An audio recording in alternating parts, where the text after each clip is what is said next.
Thank you all for tuning into Big Mama Story Time. Story Time! Don't forget to like, subscribe, comment to my page. Here we go.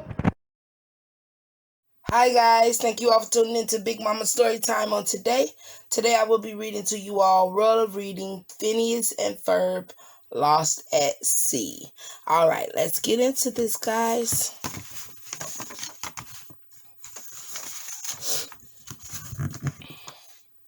One afternoon, Phineas and Ferb went sailing with their parents and their sister Candace. Their friend Isabella came too. They boarded the sailboat and put on their life jackets. The boys' dad told them all about the different parts of the boat.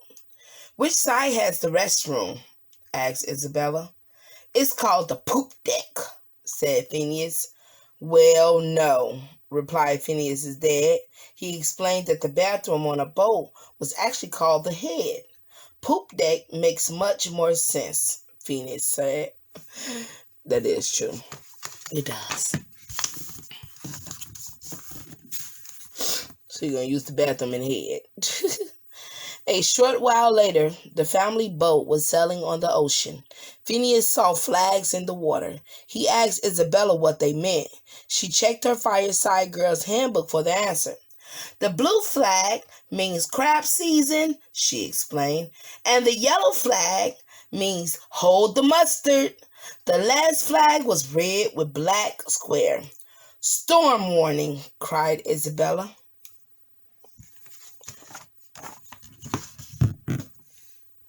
All of a sudden, the sky got dark. "Who turned off the sun?" Candace asked. It started to rain. Waves crashed over the ship and lightning flashed in the sky. The sailboat was stuck in a bad storm. Before Phineas and Ferb dared could steer the boat away, it was tossed into a large whirlpool. Oh, wow, y'all. Be careful. When the storm cleared, the boat had crashed onto a rock by an island. "Kids, are you all right?" Phineas and Ferb's dad asked. "We're fine," Phineas answered, but Candace had an octopus stuck on her head. "Hey, what gives?" she shouted. She tried to pull it off. Their dad looked at the boat. It had a big hole in one side. "Mom and I will fix it," he said. "Candace, why don't you look for some food? And boys, you could find us shelter. We may be here for a while."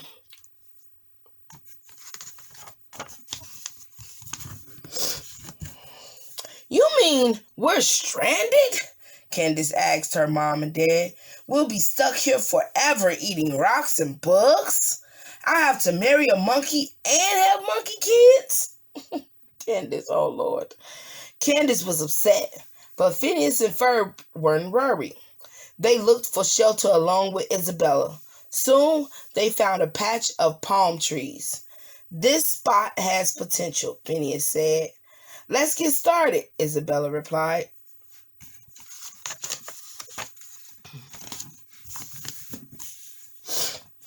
Phineas drew plans in the sand. Ferb cut branches. A snake helped Isabella paint. Together, they built a big tree house. That is a huge tree house. Sure.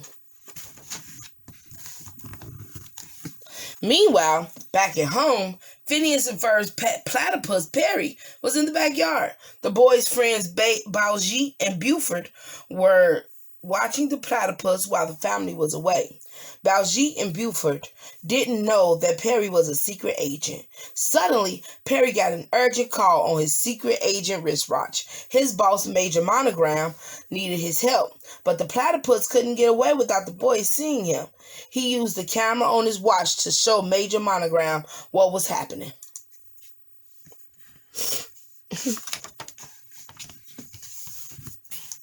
There was only one choice Major Monogram had. There was only one choice. Major Monogram had to send Carl the intern to help Perry escape. Carl pretended to be an ice cream truck driver. He headed to where Baljeet and Buford was watching Perry. "Oh boy, ice cream!" the friends cried. While Baljeet and Buford ordered treats, Perry sneaked into the truck. He put on his secret agent hat. "Glad to have you back, Agent P," Carl said. Then they zoomed away.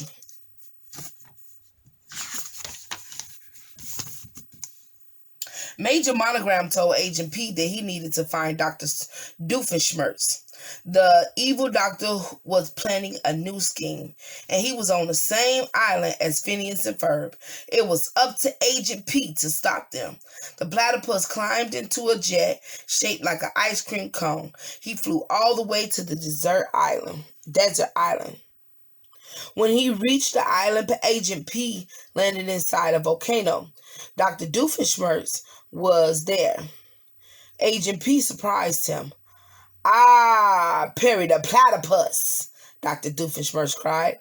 "I had a trap for you, but no time." He pulled the platypus over to a movie screen he had set up.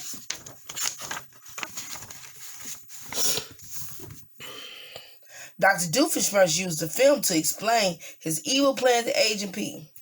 "Do you remember a few schemes ago when I couldn't figure out what big laundry meant?" He asked the platypus. "Well, this is what I meant." He pointed to the screen. "I am planning to provide the entire tri-state area with free laundry." "Well, that don't sound bad," he cried. By doing everyone's laundry for free, Dr. Doofenshmirtz knew that all the laundromats in the tri-state area would need to shut down. He planned to use the empty buildings to start his own schools of evil. Then he would have lots of students to help him with his schemes. Oh, wow. Okay. That is bad. "I'm here on this deserted island because I get all this free monkey labor," Dr. Doofenshmirtz explained. He showed Agent P how he forced the monkeys on the island to do all the laundry for him. "I control them all," he laughed. Agent P had to stop him. I know that's right, Agent P.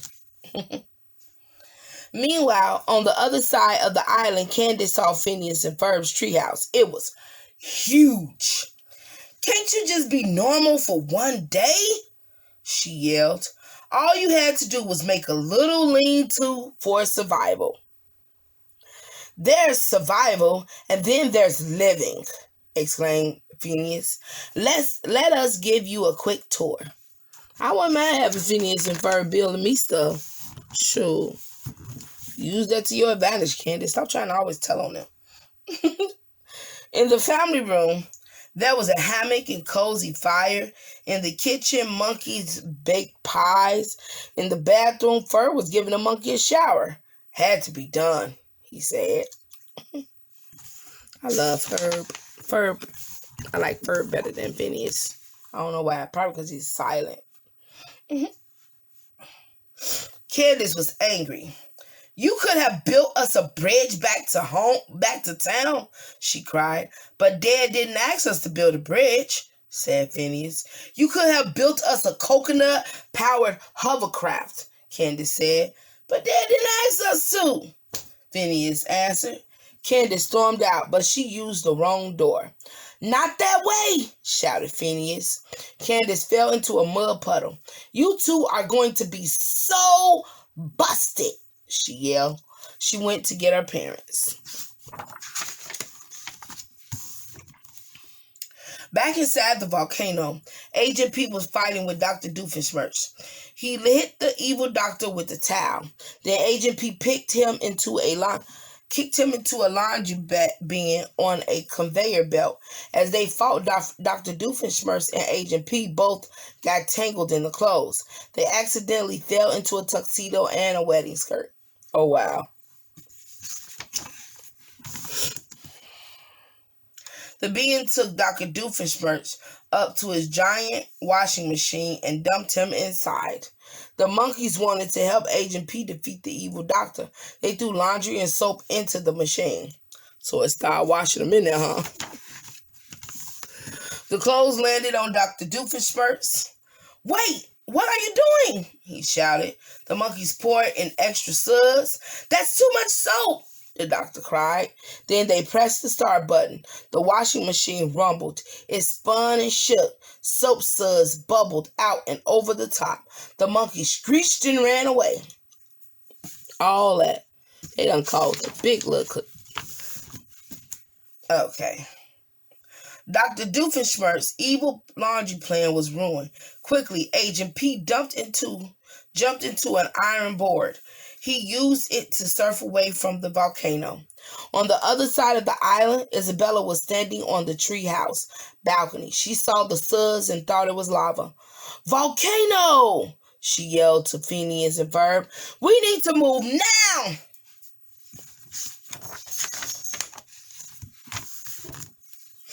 The friends made it out of the tree house just in time. The pink soap suds spread across the island. They knocked the giant treehouse down. Phineas, Ferb, and Isabella passed Candace. "Run!" warned Phineas. "Pink lava behind you!" Candace turned and saw the suds. She screamed, then she ran too. "Run, Candace, run!" On the shore, Phineas and Ferb parents had finished fixing the boat, but it was still stuck on a rock. "How are we going to get it back in the water?" their mom asked. Just then, the kids ran onto the beach. The pink soap suds was right behind them. "Mom! Dad!" cried Candace. "We've got to get out of here!" "Get back on that boat, y'all." "Hurry up, kids!" cried their dad. "Women and children first." They all climbed the ladder to the boat. The wave of the soap suds pushed the boat off the rock. It hit the water and began to sail. "Kids, we're headed home," their dad said happily. I'll be happy too. Thought they was going to be on that forever. No one noticed that Agent P used his surfboard to catch a ride on the back of the boat. Now that Dr. Doofenshmirtz's plan had been stopped, it was time for Agent P to head home. Back at Phineas and Ferb's house, Baljeet was worried. Perry was missing. He used a baseball cap and a frozen waffle to make a fake Perry, but he was pretty sure Phineas and Ferb would know the difference. "We all have to tell them the truth. We will have to tell them the truth," Baljeet cried.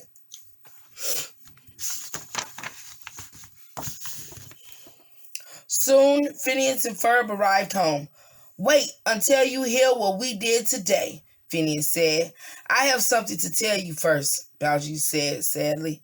Just then, Perry walked up. Baljeet couldn't believe his eyes. "Thanks, Baljeet," Phineas said, smiling. "I knew we can count on you." All right, guys, that is the end of Phineas and Ferb, Lost at Sea. All right, guys, I hope you enjoyed that book. Please don't forget to like, share, comment, and subscribe to my page if you haven't done so already. All right, guys, bye. Thank you.